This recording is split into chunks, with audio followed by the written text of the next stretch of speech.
dianugerahi, disematkan pada umat ini umat yang terbaik Pak. Bahkan disebutkan dalam satu riwayat umat ini adalah ya memang umat yang terbaik. Sebagai contoh ini,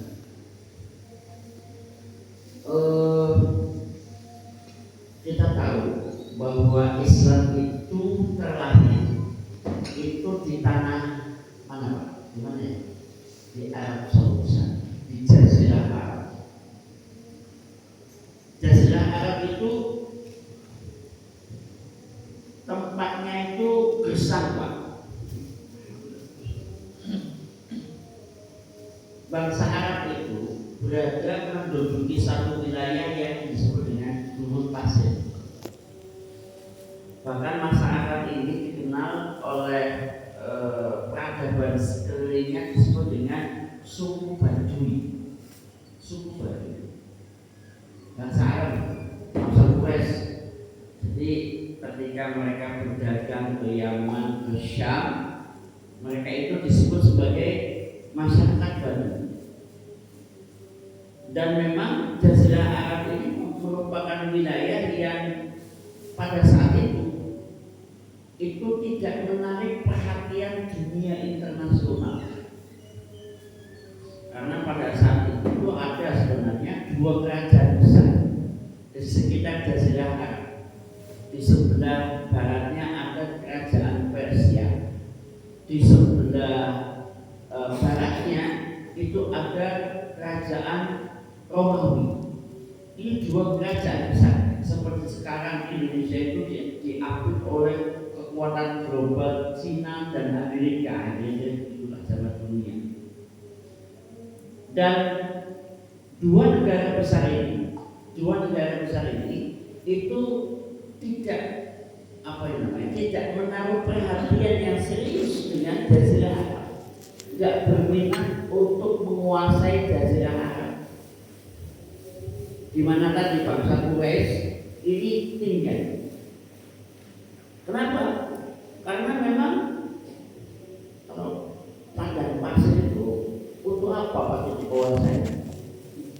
Ditanami nggak bisa, suhunya panas, kalau siangnya panas banget, kalau malamnya dingin sekali. Artinya tempat ini tidak prospektif untuk dikuasai. Disitulah bangsa Quraisy tinggal. Disitulah bangsa yang kemudian akan membawa misi Islam. Jadi awalnya itu bangsa yang tidak diperhatikan oleh dunia internasional.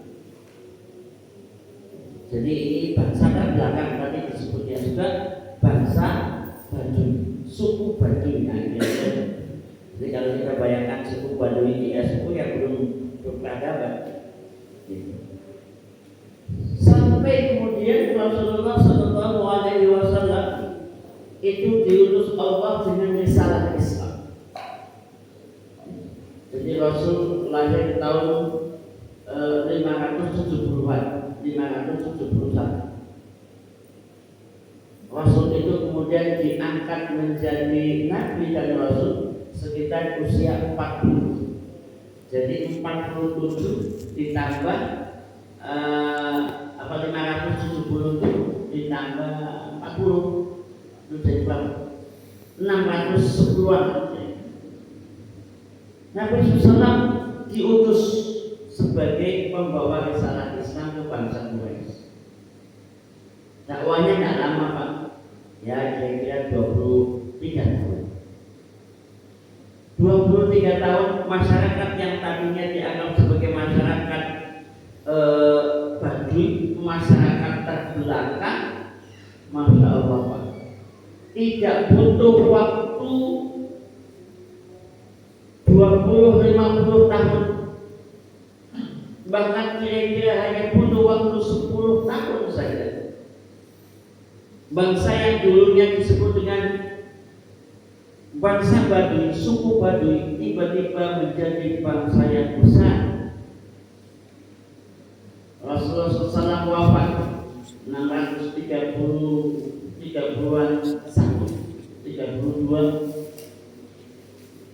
digantikan oleh Abu Bakar, digantikan oleh Khalifah Umar bin Khattab. Nah, di era beliau ini bangsa yang disebut dengan bangsa Baduy ini menantang negara adidaya, menantang negara besar waktu itu, yaitu Romawi dan Persia. Tepatnya sekitar tahun 636, sekitar bulan Agustus, ada perang besar yang namanya Perang Yarmuk. Perang Yarmuk, panglima perangnya Khalid bin Walid. Romawi kalah, bangsa yang tadinya besar kalah oleh bangsa yang tadi julukannya suku Baduy. Dengan Islam, Agustus, September, Oktober, kemudian ada perang Qadisiyah. Islam menantang kekuatan Persia, Pak. Persia yang pimpin Sa'ad bin Abi Waqqas. Masya Allah, dalam 1 tahun 2 kerajaan besar Romawi Persia runtuh ambruk oleh kekuatan Islam. Tidak butuh waktu lama, Pak. Selesai 2 peradaban ini. Makanya kemudian ajaran Islam itu disebarkan, dilanjutkan dengan gegap gempita oleh para sahabat ke seluruh penjuru dunia. Nanti tahun 711 sampai ke Eropa, negara Spanyol, ada klub bola namanya Real Madrid. Itu Pak, Spanyol itu dijajah Islam, dikuasai Islam tahun 711. Di Indonesia lagi ngapain, Pak? Tahun 700-an lagi ngapain? Itu paling kerajaan Kutai. Kerajaan Kutai, Pak. Maaf, Tarumanegara. Iya, Kutai sama Tarumanegara. Di mana Tarumanegara itu? Di Bogor kalau salah. Jadi tahun itu bangsa Romawi sama bangsa Persia dikalahkan tahun 630, dan kemudian Islam disebarkan sampai ke Nusantara. Kerajaan pertama Islam itu kerajaan Samudra Pasai tahun abad ke-12. Abad ke-12. Bangsa Eropa waktu itu bangsa terbelakang, Pak. Mandi, nggak tahu mandi, Pak. Bangsa Eropa itu nggak kenal mandi, Pak.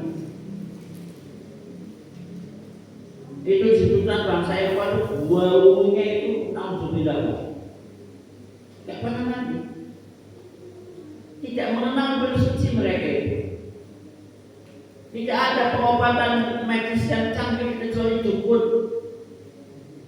Bangsa Eropa, umat Islam berperadaban tinggi, Eropa sudah bisa ngapa-ngapain. Makanya era itu disebut dengan the Dark Age, abad kegelapannya Eropa.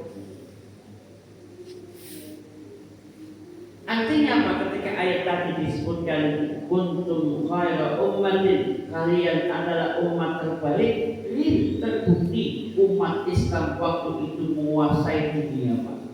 Sampai Islam datang ke Indonesia, Pak. Sampai datang ke Nusantara. Alhamdulillah sampai ke kita, sampai ke Kutai, Pak. Sampai ke mana ini? Sana.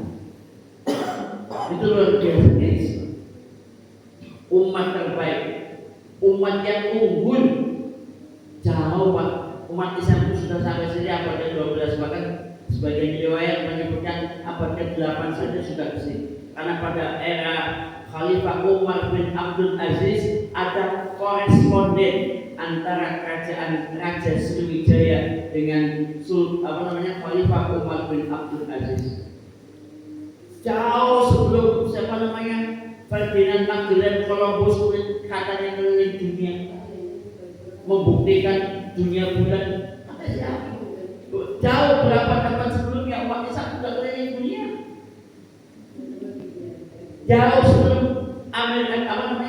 Eropa mengenal Amerika, itu suku India itu sudah kenal Islam, Pak. Suku India itu sudah, ya bukan gitu, Pak. Sudah kenal Islam. Islam menyebar ke seluruh dunia dengan kekuatan yang luar biasa. Sampai kemudian Allah pergilirkan situasinya. Ayat khair ummah ini tidak lagi sekarang tersemat umat ini sejak tahun sekitar awal abad ke-19, sekitar tahun 24. Umat Islam yang tadinya seluruh dunia bersatu dalam satu kepemimpinan runtuh ambruk, Pak. Umat Islam yang tadinya satu, punya rumah besar itu negeri Islam, membentang dari Maroko sampai Maroke, hancur berkeping-keping sampai kemudian menjadi negara kecil-kecil, persis sebagaimana disebutkan oleh Kanjeng Nabi Sallallahu Alaihi Wasallam dalam satu riwayat. Nabi SAW bersabda, yusikum an tada'a alaikumul umam min kulli ufuqin. Nanti akan datang kepada kalian musuh-musuh Islam, musuh-musuh yang bengis, yang rakus, min kulli ufuqin, dari segala penjuru. Nanti ada waktunya umat Islam itu didatangi musuh-musuhnya yang rakus dari mencuri hubungan dari segala penjuru. Kal akalatu ala qas'atiha, seperti hidangan di atas meja. Orang Jawa itu ada yang namanya among-among, Pak. Among-among itu apa ya?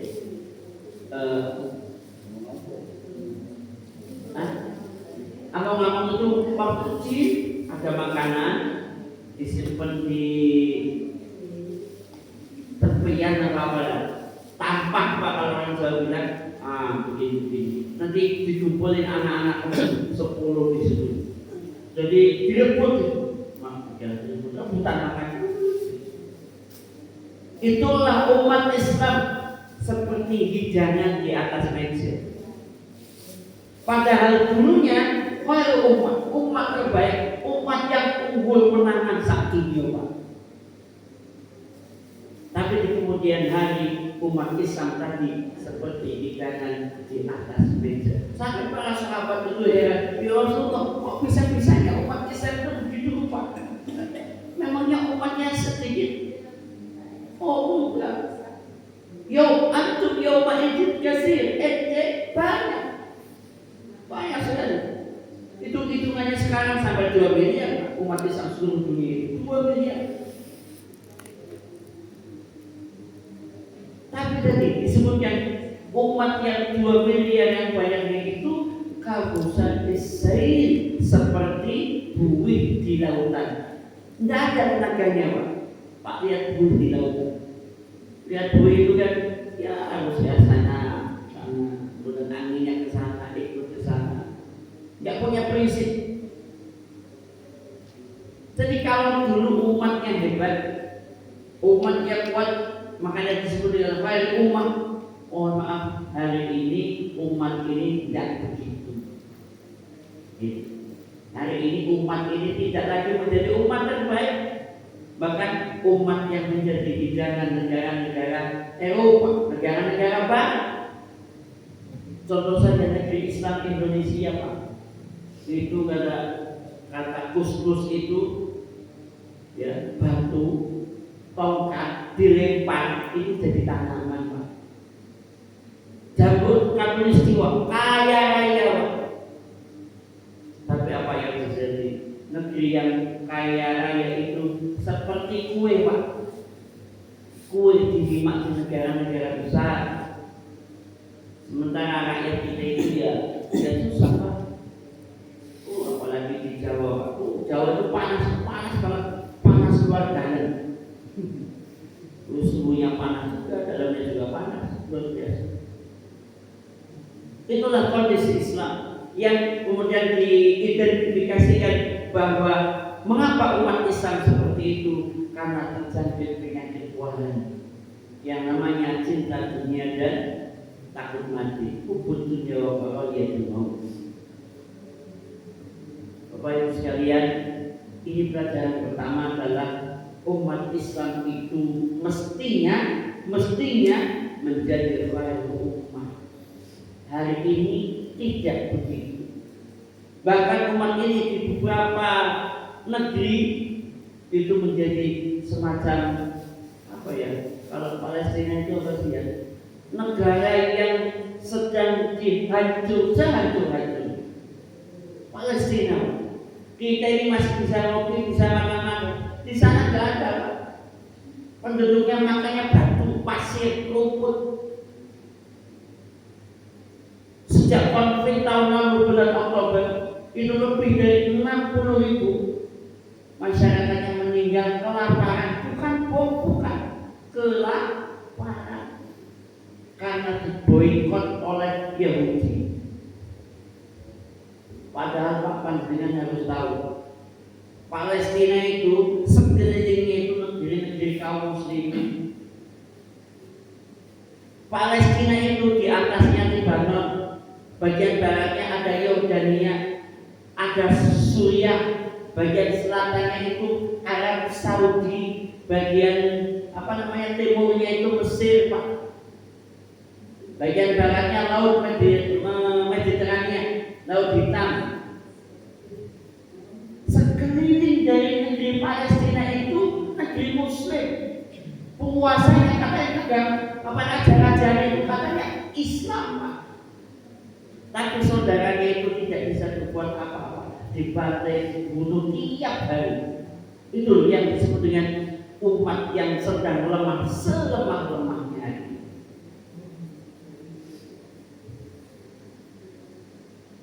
Itu baru bicara Palestina, belum bicara tanah di Semenanjung, tanah genting itu Pak, namanya Thailand. Ada daerah kawasan namanya daerah Patani. Itu di situ juga sama umat Islam hari ini dari di Thailand itu ada juga yang namanya Rohingya.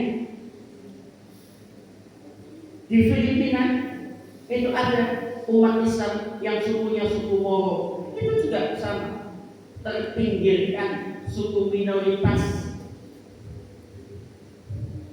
Jadi ternyata ayat yang tadi saya sebutkan Al-Imran ayat 110, umat Islam umat terbaik, hari ini tidak terbaik, Pak. Umat ini hari ini sedang umat yang terhina. Nah, barangkali ini pertanyaan untuk kita semua. Kita ini mestinya menjadi umat terbaik, harusnya. Tapi kenapa kita itu tidak begitu? Nah, ini yang akan kita bahas. Maka jemaah salat subuh yang dirahmati Allah Subhanahu wa taala, ada sebuah teori. Jadi kalau kita ini ingin berubah dan hidup itu berubah, Pak. Hidup itu berubah. Kita yang dulunya masih muda, Pak, kulitnya kencang-kencang, lama-lama jadi lembek. Kita ini, Pak, dulu rambutnya hitam-hitam. Tapi Bapak, visualnya dengan Pak, usianya berapa, Pak? 80? Oh, 62. Kalau itu masih rambutnya masih hitam-hitam. Tapi pastilah bahwa ada waktunya rambut-rambut kita yang hitam ini akan berubah menjadi yang tadinya badannya tegap, Pak, nanti akan bungkuk. Yang tadi sehat walafiat, nanti ada waktunya encok datang, rematik datang, gula darah naik, asam urat naik, berubah, bisa berubah. Jadi kalau orang nggak mau berubah itu tak mungkin. Karena memang yang hidup itu pasti berubah. Makanya kalau kita kita bicara umat ini, kalau umat ini hari ini tidak menjadi terbaik, tentu kita ini punya cita-cita agar umat ini kembali lagi menjadi umat terbaik. Ya kan Pak? Kita ingin umat ini menjadi umat yang hebat kembali. Cuma pertanyaannya, gimana caranya? Gimana caranya supaya umat yang sekarang itu seperti hidangan di atas meja menjadi umat yang tampil kembali menjadi umat yang kuat, menjadi umat yang super power, sebagaimana dulu umat Islam itu juga super power. Maka itu terpulang kepada umat Islam, umat Islam sendiri, sebagaimana Allah menyatakan la yughayyiru ma biqaumin hatta yughayyiru ma bi'anfusihim. Jadi kalau kita mau berubah, ya kita harus mau berubah. Kalau kita nggak mau berubah, ya tetap begini saja. Gitu. Dan kalau kita bicara tentang perubahan, kalau kita mau berubah, Pak, ini ada satu konsep teori tentang perubahan. Ada satu buku kecil judulnya At-Taghyir kalangan Syekh Ahmad Atiyah. At-Taghyir itu kalau secara bahasa artinya perubahan. Jadi yang namanya perubahan itu harus ada unsur-unsurnya. Perubahan itu harus ada minimal 3 unsur, Pak. Kalau mau berubah, apapun itu. Innal insana la yufakkiru bitaghyir illa ini panjang sekali. Jadi ada 3 unsur. Manusia kalau mau berubah harus ada 3 unsur yang harus dipenuhi. Pertama, manusia harus menyadari bahwa ada sesuatu yang rusak. 2, manusia harus menyadari pengganti dari yang rusak itu. Dan yang ketiga, manusia harus tahu caranya mengganti yang rusak dengan yang baik. Contoh, masih ada HP yang jelek, Pak. Jadi misalkan saya, ini HP saya itu sudah jadul, Pak. Misalkan, oh maaf, saya belum akan berpikir tentang ganti HP kalau saya masih beranggapan HP saya bagus, ya kan? Oh, HP saya bagus, enggak akan mikir ganti. Saya baru berpikir ganti HP kalau satu, saya mendapatkan sesuatu yang rusak, sesuatu yang jelek di sini. Wah, ini udah leleh, sebentar-sebentar hang, sebentar-sebentar mati. Wah, ini jelek, harus diganti. Maka rumus kedua harus ada. Penggantinya ada nggak? Oh, banyak, Pak, di toko. Silakan tinggal pilih. Jadi yang rusak saya tahu ini rusak dan penggantinya di toko. Dan yang ketiga apa? Yang ketiga tahu caranya mindahin toko jadi ke sini. Artinya duit. Jadi kalau kemudian 3 unsur itu terpenuhi, wah ini udah jelek, oh itu yang bagus, oh saya punya uang, maka jadi berubah HP yang jelek menjadi HP yang baru. Paham Pak? Kita juga sama dalam kehidupan kita sehari-hari. Rumah kita itu pada bocor, macam-macam. Kalau sudah tahu bocor, maka harus dirubah, ya dibenerin lah. Beli ini, beli itu, nanti akhirnya berubah dari rumah yang rusak menjadi rumah yang baik. Demikian juga umat Islam ini. Umat Islam ini itu tidak baik-baik saja. Umat Islam itu lagi sakit, Pak. Umat Islam itu lagi sakit. Oleh karena ini harus disadari.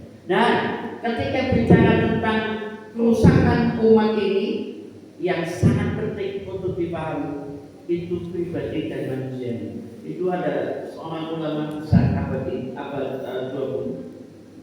namanya Syekh Taqiyuddin An-Nabhani.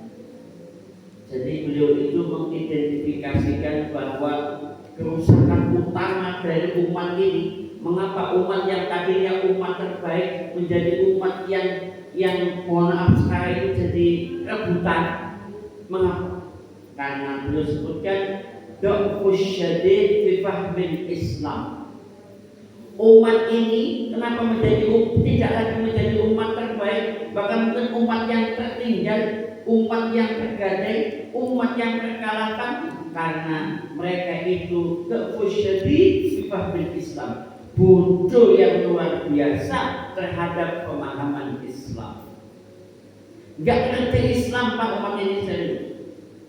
Yang diketahui Islam hari ini apa itu Pak Islam? Islam itu adalah isak subuh rohok asar maghrib.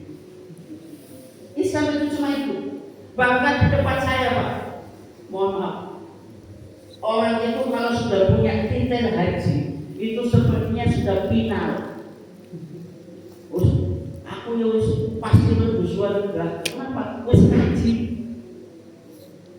Kan itu rukun apa namanya? Rukun Islam, syahadat, sholat, zakat, puasa, naik haji. Kalau sudah haji final, gampang banget gitu ya. Ini yang sudah haji kayaknya udah optimis masuk surga. Amin. Tapi kan tidak sesederhana itu, ya kan? Jadi gini, saya katakan luar biasa pernyataan bahwa umat ini bukan macam-macam, bukan. Jadi gini, dulu kita kenal istilah zaman sebelum Nabi turun kan istilahnya apa namanya, zaman jahiliyah ya, zaman jahiliyah. Secara redaksional jahiliyah itu apa? Bodoh.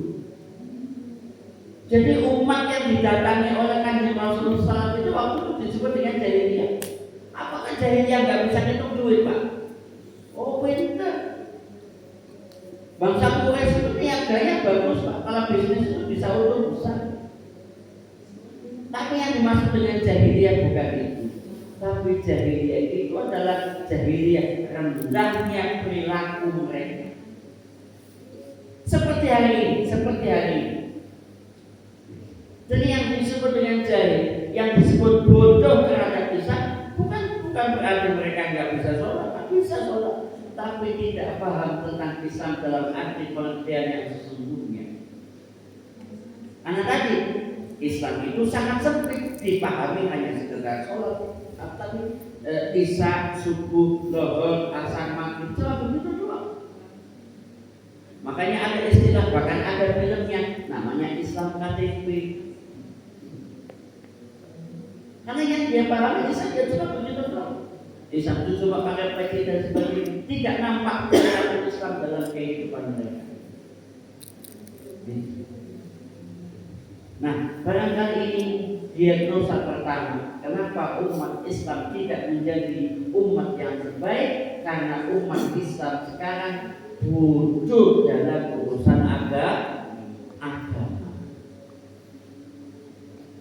Nah, sebut yang tadi, bodoh itu tadi bukan berarti tidak bisa cari duit, hitung duit, bukan. Tapi mereka itu awam dalam urusan standar-standar Islam. Mereka tidak tahu lagi halal dan haram. Bahkan tidak bisa lagi membedakan benar salah. Padahal ini penting sekali.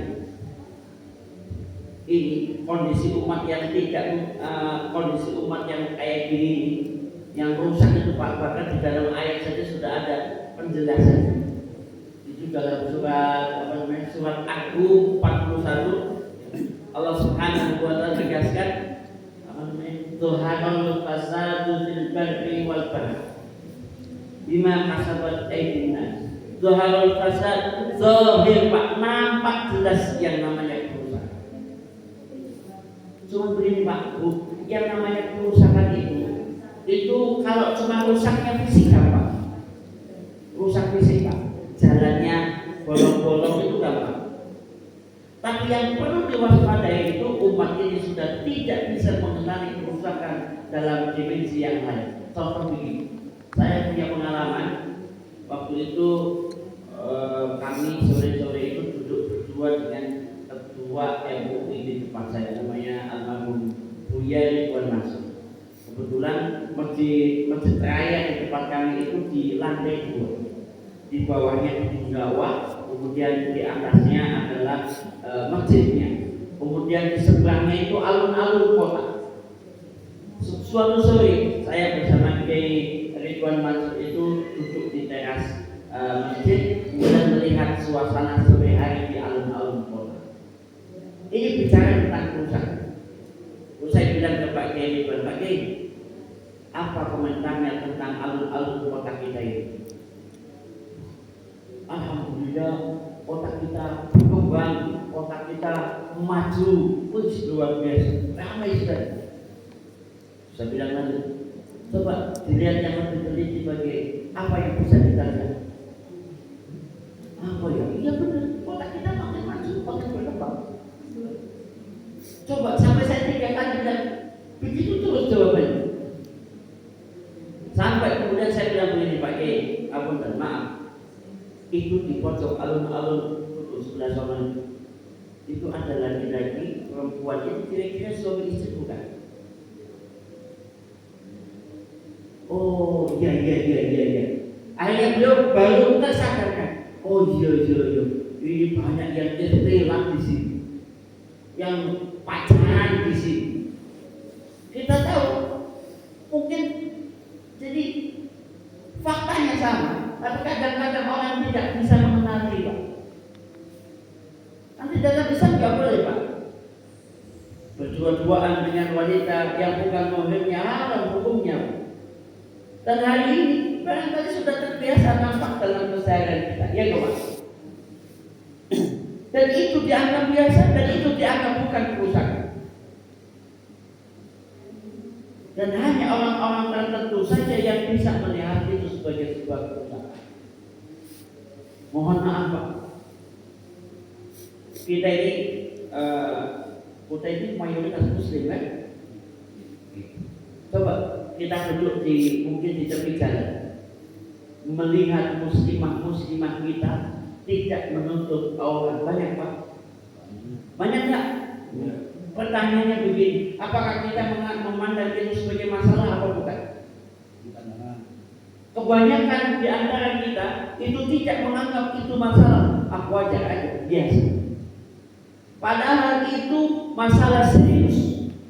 Muslimah itu sudah aktif balik itu, maka semuanya aurat kecuali illa wajhahu wa kifah. Kecuali wajah dan telapak tangannya ini. Karena kita sudah saking biasanya, maka kita anggap tidak ada apa-apa. Makanya Pak, barangkali kalau bulan puasa kita ini betul-betul habis, Pak, pahala kita ini. Yang di Jawa Barat itu ada namanya ngabuburit. Saya nggak tahu di sini namanya apa. Ngabuburit bahasa Sunda. Jadi ketika sore hari menunggu azan maghrib itu kita ngabuburit, duduk-duduk di tepi jalan, lihat yang lewat-lewat. Dan yang lewat-lewat itu biasanya muslimah, bajunya nggak karu-karuan. Tentu saja itu lewat di depan mata kita, Pak. Lewat satu, rontok pahala satu. Lewat lagi, setiap banyak yang lewat, rontok semua, Pak. Makanya persis di bulan Ramadan ada hadis Nabi, kam min sha'imin laysa lahu illa min siyamihi illa al-ju'i wal 'atas. Banyak orang yang puasa di bulan puasa itu nggak ada pahalanya, Pak. Habis yang tersisa tinggal haus, tinggal lapar dan haus itu. Kenapa? Tiap hari Pak lihat orang, Pak. Bukannya malah istighfar, cuci mata. Dianggapnya cuci mata, Pak. Kenapa? Karena kesalahan diagnosa. Tidak bisa mengenali kerusakan, Pak. Itu hari ini, Pak. Oh, kalau saya lebih spesifikasikan lagi luar biasa. Banyak hal-hal yang dianggap wajar padahal itu bertentangan dengan Islam. Banyak hal-hal yang dianggap halal padahal itu diharamkan di dalam Islam. Inilah kondisi umat yang ketika kondisinya begitu, pastilah umat ini menjadi umat yang mundur. Maka resepnya sederhana. Kalau kita ingin menjadi umat terbaik, maka ikuti cara Rasulullah SAW membangkitkan masyarakat Jazirah Arab waktu itu. Apa? Dengan Islam. Kembali kepada Islam. Kenapa? Di ujung ayat tadi, Zaharul fasadu fil barri wal bahri bima kasabat aydin nas liyudhiqahum ba'dal ladzi 'amilu la'allahum yarji'un. Hendaklah kalian kembali. Ayat bermakna tubu ilallah, bermakna taubat kepada Allah, balik lagi kepada Islam. Itu Pak resep. Tanpa Islam umat ini akan rendah. Tanpa Islam umat ini akan terhina. Bahkan mohon maaf, tanpa Islam umat ini akan celaka dunia dan akhirat. Islamlah kuncinya. Dan kita yakin, seyakin-yakinnya tentang kebenaran Islam. Disebutkan inna dina indallahil Islam wa may yabtaghi ghairal Islam dinan fala yuqbal minhu. Islamlah yang hanya Islam yang akan diterima di sisi Allah. Siapa saja yang berupaya mencari agama selain Islam ditolak oleh Allah Subhanahu wa taala. Ini ajaran kita, harus fanatik. Harus fanatik. Gak boleh kita ini, jangan fanatik. Ya Islam sewajarnya saja. Tidak boleh. Tadi oleh imam disebutkan apa namanya? Haqqa tuqatih wa la tamutunna illa wa antum ittaqullah haqqa tuqatih, bertakwalah dengan sejati-sejatinya takwa. Akhirnya begitu. Dan janganlah kalian mati kecuali muslim, mukmin. Jadi tidak boleh Pak kita mencari jalan lain selain jalan Islam. Meskipun mohon maaf ya, hari ini kita mendapati kalau ada pengajian yang banyak membahas Islam, selalu dicurigai. Serius. Dan masya Allah Pak, hari ini tanda kerusakan umat itu sudah sangat kelihatan, sangat luar biasa. Salah satunya dari perasaannya umat ini. Umat Islam itu punya perasaan. Kalau pikirannya itu mungkin relatif masih ada lah baik-baik. Maksud saya begini, umat Islam ini pasti tahu definisi halal haram. Definisinya, definisi wajib, sunnah, mubah, makruh, haram pasti tahu. Mohon maaf, kalau yang wajib itu apa Pak? Wajib itu definisinya harus dilaksanakan. Kalau dilaksanakan akan mendapat pahala, kalau ditinggalkan dapat dosa. Yang haram Pak, yang haram itu definisinya wajib ditinggalkan. Wajib ditinggalkan. Kalau ditinggalkan dapat pahala, kalau dikerjakan dapat dosa. Konsepnya pasti tahu. Dan masalah itu perasaan. Karena banyak yang tidak cocok. Hukum tengah-tengah itu ya, mubah. Hukum yang mubah. Mubah itu gimana Pak sikap kita harusnya? Ini penting. Contoh, ini ada itu masih ada nggak ya? Ada, banyak. Ini saya agak mau memberikan contoh yang agak kontroversial. Bu, tahu nggak hukumnya poligami Bu? Langsung buka kan? Pak, hukum poligami apa Pak? Hukum poligami apa Pak? Mubah, lebih gampangnya mubah. Yang sunnah itu nikah, ya kan? Harusnya perasaan yang muncul dari hal-hal hukum yang mubah itu apa ya? Santai saja, biasa-biasa saja. Mubah hukumnya. Kalau dangdutan Pak, mohon maaf, dangdutan itu hukumnya apa?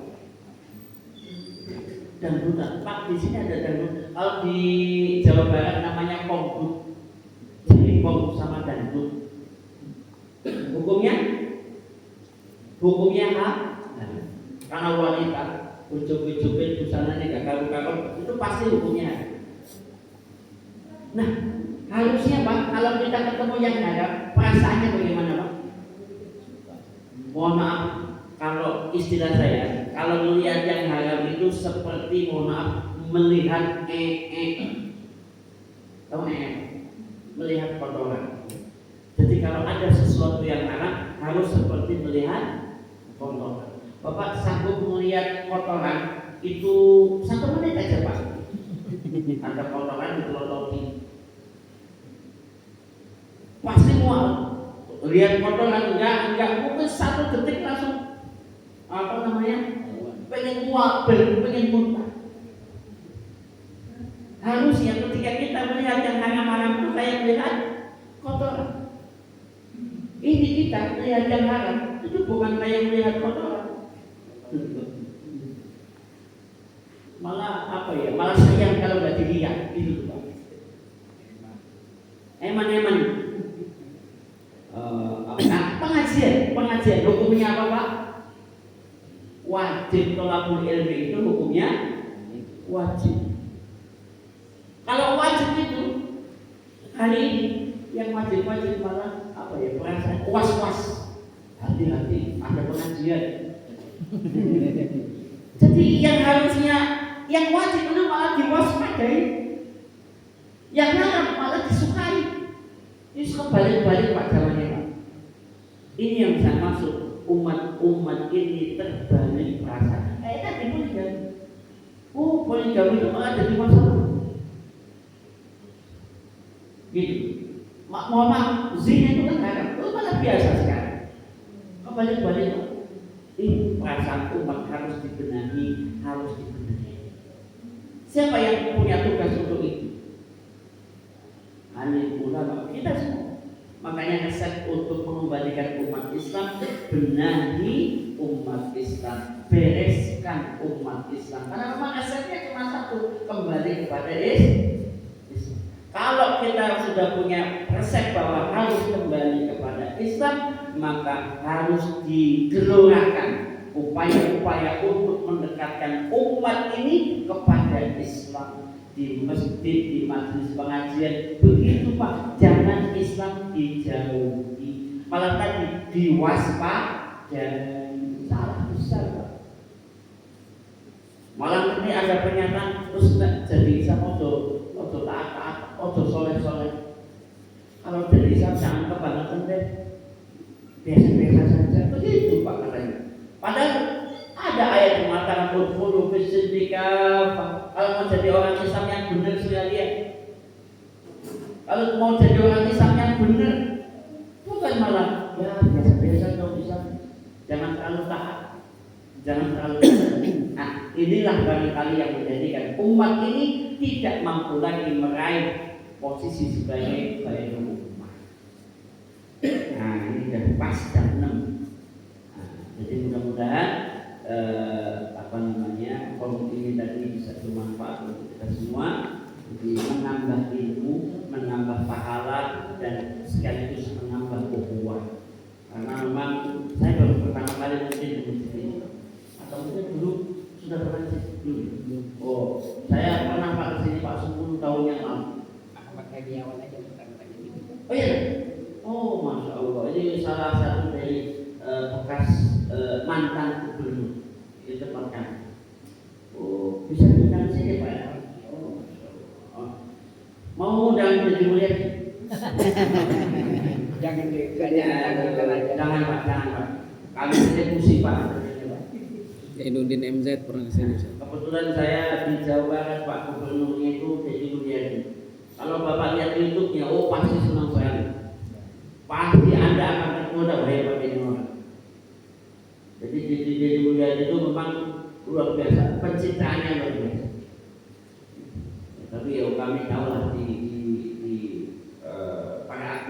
tahu bagaimana sikap dan perilakunya dia di bulan ini. Makanya kita ini harus banyak ilmu Pak, supaya kita bisa mengenali apa namanya penjahat, bajingan, ya, atau dengan orang yang soleh dengan orang yang baik. Jangan sampai ketukar Pak. Nanti bajingan dianggap orang soleh dianggap bajingan, bahaya.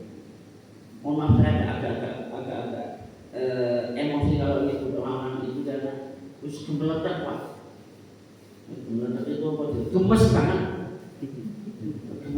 Ya, mudah-mudahan kita termasuk orang yang selalu memiliki kesadaran penuh dan kesadaran itu mengarah kepada Islam. Terima kasih atas waktu dan kesempatannya.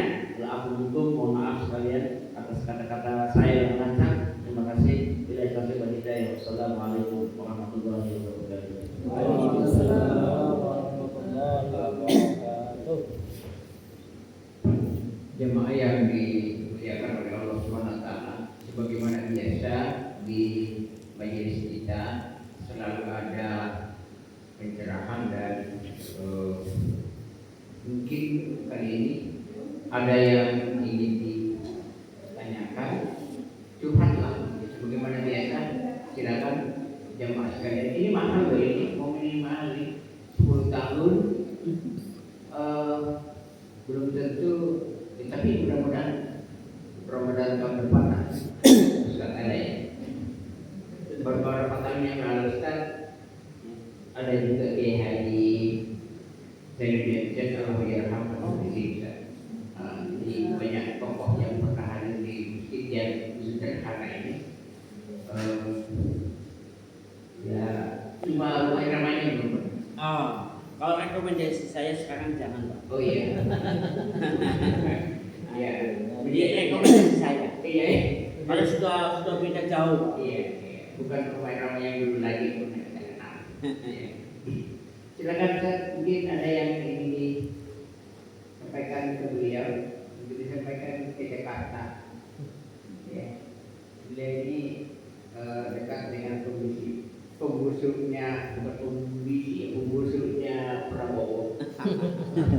Hanya satu dulu, ini banyak sekali orang ini. Silakan Ustaz. Mungkin ada. Ustaz Komar, tidak ada. Tidak ada. Ustaz. Iya.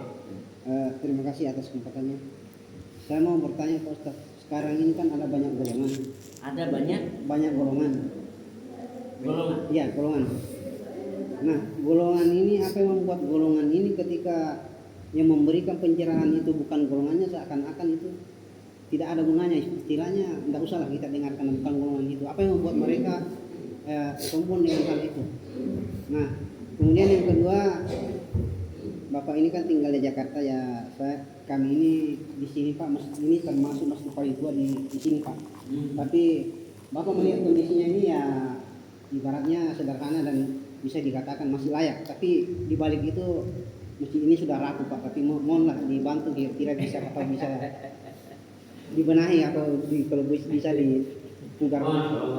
Saya mendapat informasi kota ini pendapatan daerahnya sampai 14 triliun. Iya, tapi tidak pernah tersentuh dengan bantuan dari pemerintah. Itu tinggal diulang-ulang aja pejabatnya.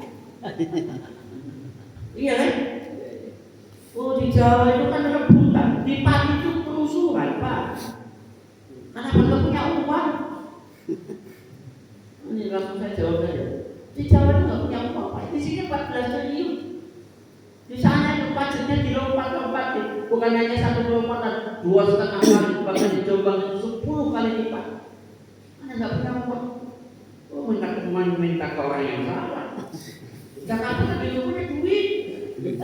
Yang pegang uang Pak di sana Pak. Enggak. Yang pegang uang itu konglomeratnya, oligarkinya. Yang punya pik, yang pegang ini itu, mereka punya uang. Sayangnya kabel semua Pak. Ya, 9 kali kabel Pak. Nah ini sedikit bercanda. Tapi insya Allah kali ini 14 triliun, 1% saja. Apa itu Pak? Nah, tapi yang pertama yang saya ingin sampaikan sedikit saja. Kenapa tadi ya? Kenapa tadi? Golongan. Oh iya, gini Pak.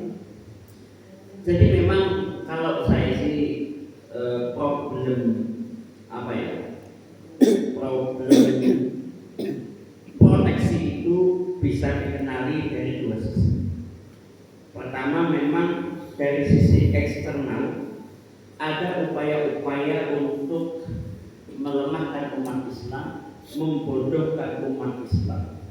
Kalau di dalam ayat itu ada yuriduna yudhi'u nurallahi bi afwahihim.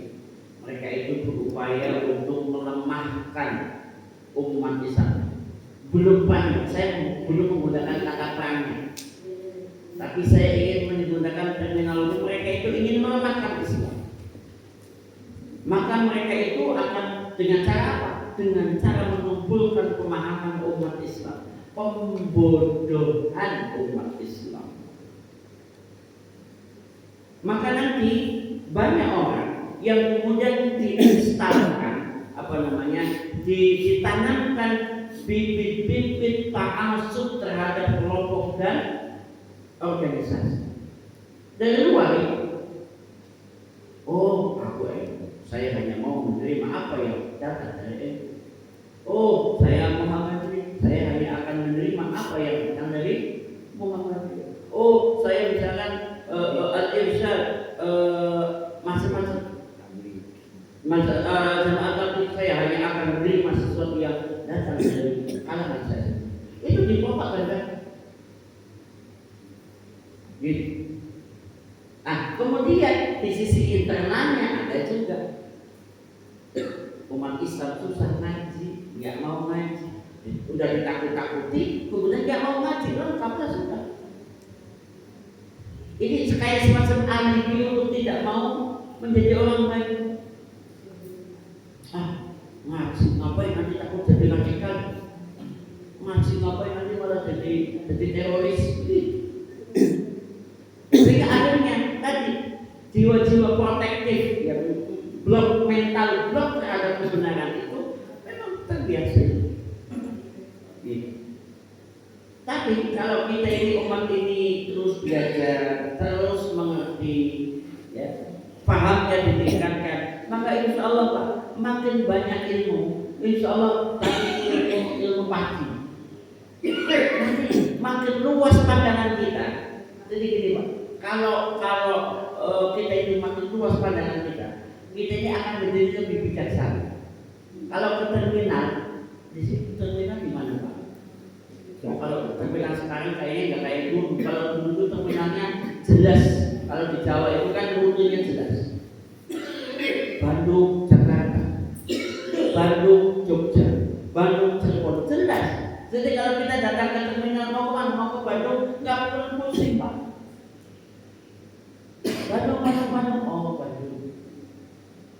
Jogja, mau kemana? Ke Jogja. Nah, ya. Hari ini kan fanatik kok. Kan setiap jurusan ada mobilnya. Di tempat kami ada yang namanya mobil Gapurani Rahayu, mobil doa ibu, mobil apa saja kan banyak.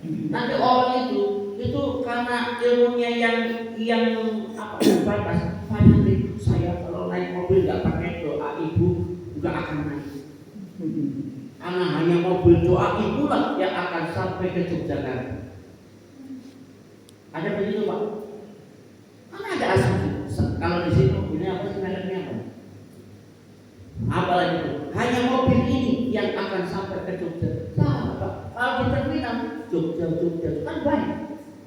Kalau kan ada 3 kelas, ada kelas ekonomi, kelas bisnis, eksekutif, 3 itu. Ini penting sekali, kedewasaan umat ini. Kalau kita mau ke Jogja, kapan tinggal tanya, Pak mau ke Jogja? Iya, naik. Punya uang banyak, yang eksekutif, nggak punya uang, ngeteng nggak apa-apa kalau bisa. Jangan, ini mobil ini saja yang akan sampai ke Jogja. Hanya mobil ini saja yang sampai ke Jakarta. Iya, pakai becak bisa sampai ke Jakarta. Cuma masalahnya kapan itu? Tapi kan jangan sampai fanatik, nggak boleh. Hanya organisasiku yang akan sampai ke surga. Hanya jamaahku yang akan sampai ke surga. Nggak boleh. itu ta'assub, dan itu disebutkan oleh Kanjeng Nabi SAW, man da'a ilal asabiyah, man qatala fi asabiyah, man mata fi asabiyah, falaysa minni. Orang yang berbangga-bangga dengan kelompok, hanya organisasiku yang akan masuk surga, hanya jamaahku yang akan menghantarkan ke surga, itu tidak boleh, haram hukum. Itu cuma kendaraan. Jadi kalau terminal ya silakan, mana yang paling cocok dengan uang dan sesuai dengan tujuan naik. Dan kita kan bisa tanya-tanya kalau sudah naik, Pak benar Pak ini Jakarta, betul. Kenapa di belok sini Pak? Kita memutar Pak, Jakartanya di depan Surabaya. Pak kelamaan, saya turun saja Pak. Jamaahnya mengatakan, ini mengatakan ke surga Pak. Iya, tapi kenapa belok sana Pak? Ini bukan jalan ke surga Pak. Akan turun saja kalau ada undangan model ini. Bisa paham ya? Karena kita dianugerahkan akal pikiran, sehingga kita sama pertanyaan. Jangan sampai kemudian, Bapak karena ini saya sudah lihat apa yang mau pilih, dibawa kemana-mana saja mau. Padahal kita punya tujuan. Nah itu Pak ya. Maka dengan banyak ilmu itu kita akan makin dewasa. Dengan kita punya selektif. Kalau bicara ilmu itu kan sampai disebutkan unzur ma qala wala tanzur man qala. Lihat apa yang diucapkan, jangan lihat siapa yang ngomong. Kalau benar ambil lah. Kalau nggak benar, masuk dari mohon maaf dari presiden sekalipun, kiai sekalipun kalau ngomong yang sampah buang Pak. Apa berbahasa? Kalau keluar dari tubuh ayat itu telur, ambil Pak, tubuh ayat. Tapi kalau keluar dari tubuh artis, buang Pak. Nah, jadi ya mudah-mudahan kita termasuk orang yang bisa cerdas untuk dewasa mensikapi perbedaan-perbedaan ini. Jadi kita tidak mudah untuk terprovokasi, untuk pecah sana, pecah sini. Saya ngajinya itu tiap minggu Pak. Apalagi kalau di perjalanan, ya kadang putar siapa yang paling dekat, kadang kalau ini Ustaz Somad, Ustaz Adi Hidayat, Ustaz Roman Islami, banyak sekali. Dari mana-mana Pak. Kan kita punya filter sebenarnya kan. Nah itu saja Pak. Mudah-mudahan kita termasuk orang yang tadi dewasa dalam mensikapi ini semua. Itu kan. Ada lagi Pak? Silakan. Pak Abu, ini masuk kerja Pak. Masuk kerja Pak ya? Udah pensiun. Ada lagi? Ada? Ada Pak? Baik. Alhamdulillah. Hanya kepada Allah Subhanahu wa taala.